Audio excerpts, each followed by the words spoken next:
physical sports make you masculine? What about weightlifting? Masculine?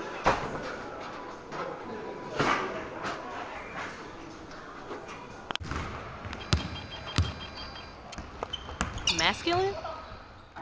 I need a soldier, and he's scared to stand up for me.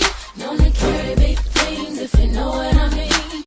It's kind of hard for me to define masculinity in one word, just because I feel like if I was to pick a word, I think that word would also work for a female or a woman. So I can't think of a single word that is strictly masculine and can't work for a female.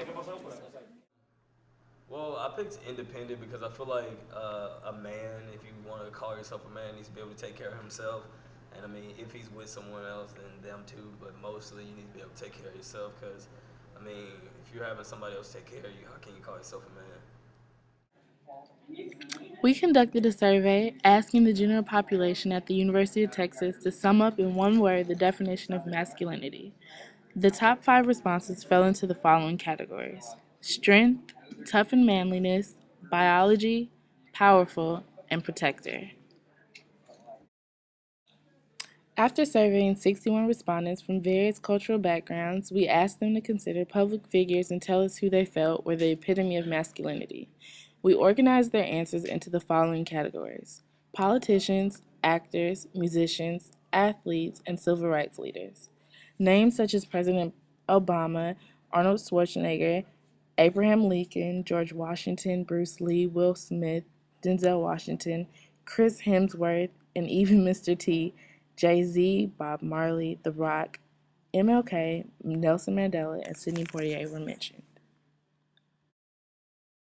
It's about me. I'm a hustler. I'm a hustler, homie. I'm a hustler. I'm a hustler, homie. Nigga act.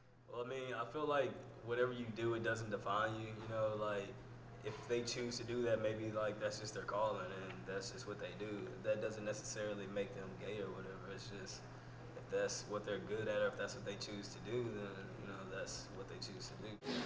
I don't find a problem with it. I think it's actually a good thing for there to be diversity in what males are typically known to do. I don't think males have to be, superior and doing all these typical manly, strong things for them to be considered a man. So I think that diversity is good.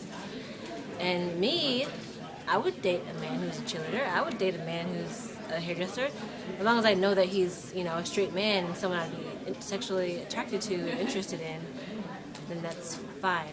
I actually would find it interesting that he's different, so.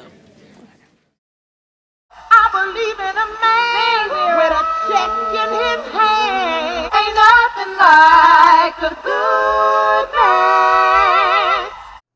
Well, I mean, I am a cheerleader here at UT, so I guess you can call that a non-heteronormative role. But I mean, like I said earlier, it doesn't define me. I do it because I'm good at it. It's a way for me to stay in shape.